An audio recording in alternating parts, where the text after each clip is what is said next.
ఇచ్చిన బ్రోకర్కు వీళ్ళు ఇచ్చిన ఫీజు లంచం 510 కోట్లు.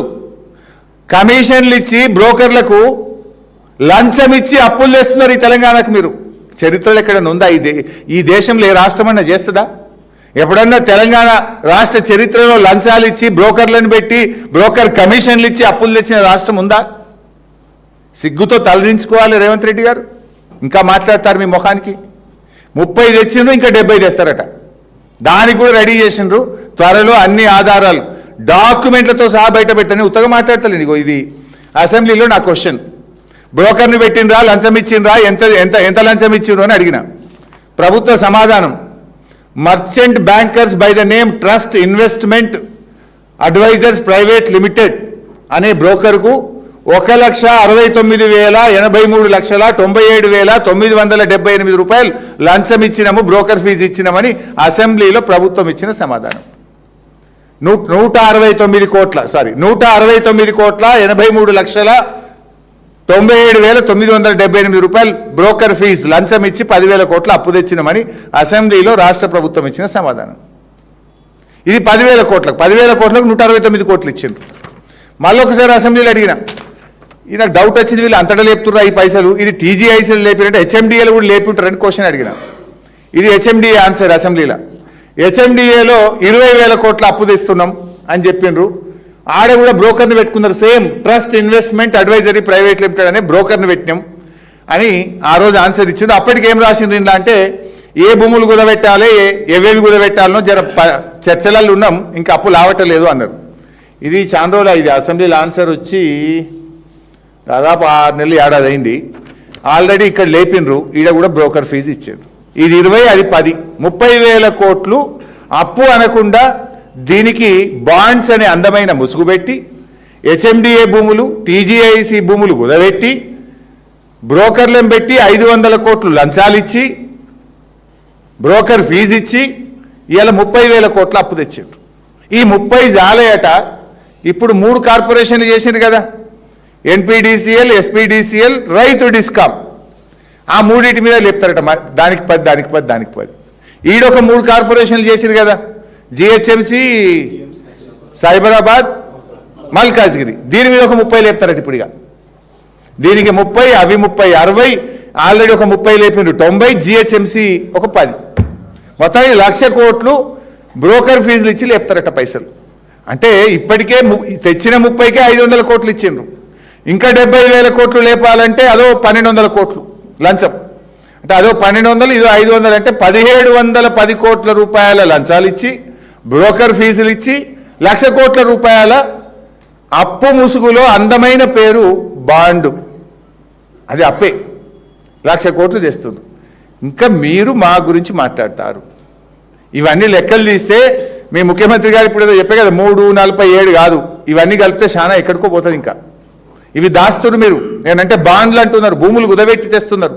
మీరు అమ్మిన భూములు 30,000 కోట్లు.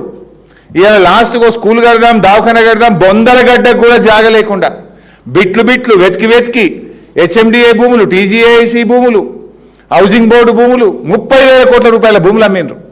ఆ లెక్కలు చెప్పరు. బాండ్ల పేరు మీద తెచ్చిన అప్పులు చెప్పరు. అవి కాకనే 347 అయిందని 4 నెలల కింద చెప్పిండు రేవంత్ రెడ్డి. ఇవి కలిపితే, ఈ 4 నెలలది కలిపితే 4.5 దాటుతుంది. మీరు మా గురించి మాట్లాడతారు. 10 ఏళ్లలో మాకు కరోనా వచ్చింది. ఇన్ఫ్యాక్ట్ మా 4,17,000 కోట్లలో మీకు ఇంకా నేను చాలా సర్ప్రైజింగ్ విషయాలు చెప్పాల్సి ఉంటాయి. డీటెయిల్స్ ఎక్కువైతే అని చెప్పట్లేదు. కేంద్ర ప్రభుత్వం మాకు ఫైనాన్స్ కమిషన్ డబ్బులు ఇవ్వాల్సి ఉండే. ఏం చేసింది కేంద్ర ప్రభుత్వం?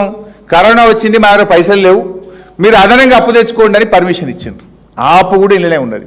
ఫైనాన్స్ కమిషన్ డబ్బులు గ్రాంట్గా రాష్ట్రానికి రావాల్సింది ఈ సంవత్సరం దేశంలో ఎవరికి ఇవ్వలేకపోతున్నాం, మీరు అప్పు అదనంగా తెచ్చుకొని నడిపించుకోండి అంటే ఆ అప్పు కూడా ఇళ్ళనే ఉన్నది, ఫైనాన్స్ కమిషన్ అప్పు. అది కాకుండా కేంద్ర ప్రభుత్వం కరోనా వచ్చినప్పుడు 2 సంవత్సరాలు దేశం మొత్తం ఎకానమీ స్లోడౌన్ అయింది. జనరల్గా రాష్ట్రాలకు ప్రతి సంవత్సరం ఉండే అప్పు మీ జిఎస్డిపి మీద 3.5. కరోనా వల్ల ఒక 1% పెంచుతున్నాం, తీసుకోండి, మందులకు కానీ కరోనా కోసం కానీ మీరు ఇన్వెస్ట్మెంట్స్ ఖర్చు పెంచండి ప్రజలదని 2 సంవత్సరాలు 1% కేంద్ర ప్రభుత్వం అదనపు అప్పు తీపిచ్చింది. అది కూడా ఇంట్లోనే ఉన్నది. ఉదయ్ స్కీమ్ దేశం మొత్తం ఉదయ్ స్కీమ్ తెచ్చి డిస్కాంల అప్పులు రాష్ట్ర ప్రభుత్వమే భరించాలని అదొక 11,000 కోట్ల రూపాయలు కేంద్రం బలవంతంగా మన మీద రుద్దిన 11,000 కూడా ఈ 4-17లో ఉంది.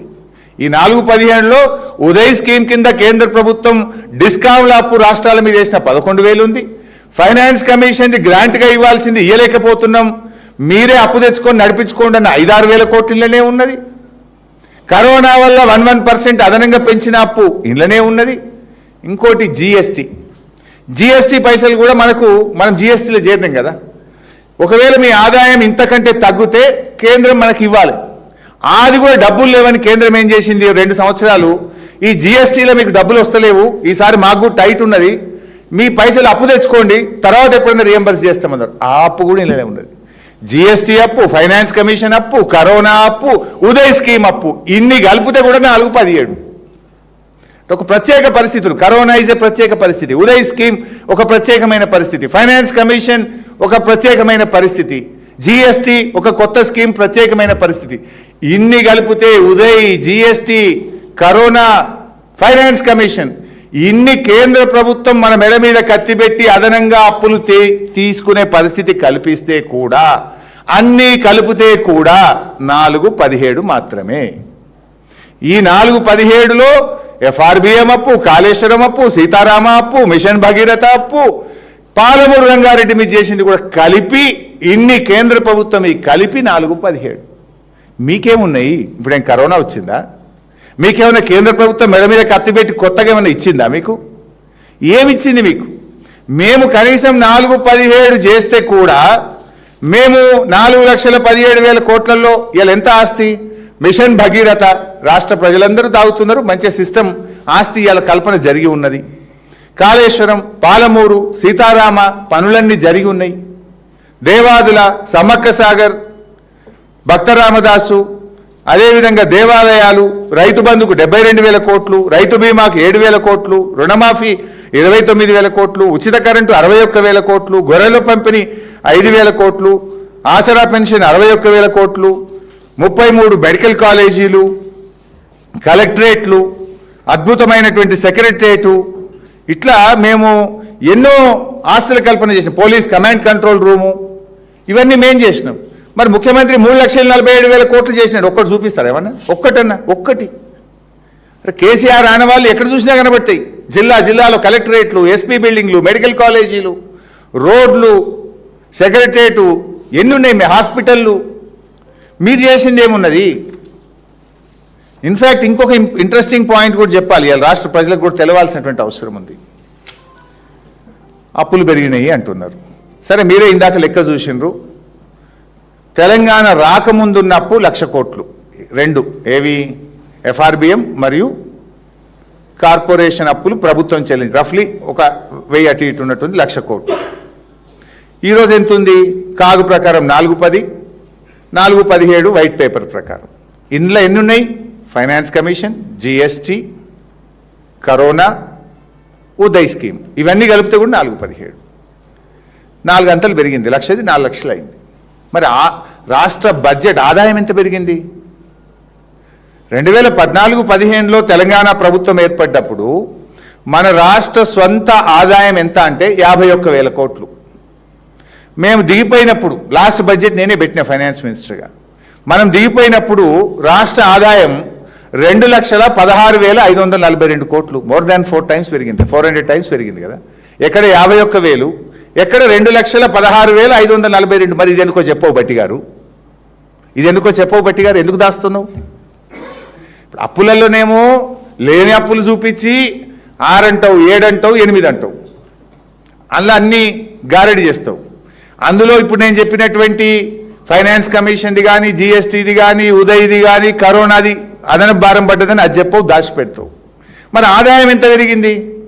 ఆనాడు రాష్ట్రం ఏర్పడ్డప్పుడు 51,000 కోట్లు ఉంటే అద్భుతంగా కేసీఆర్ గారు పనిచేసి, బీఆర్ఎస్ ప్రభుత్వం చాలా మంచిగా పర్ఫామ్ చేసి దేశంలోని అన్ని రాష్ట్రాల కంటే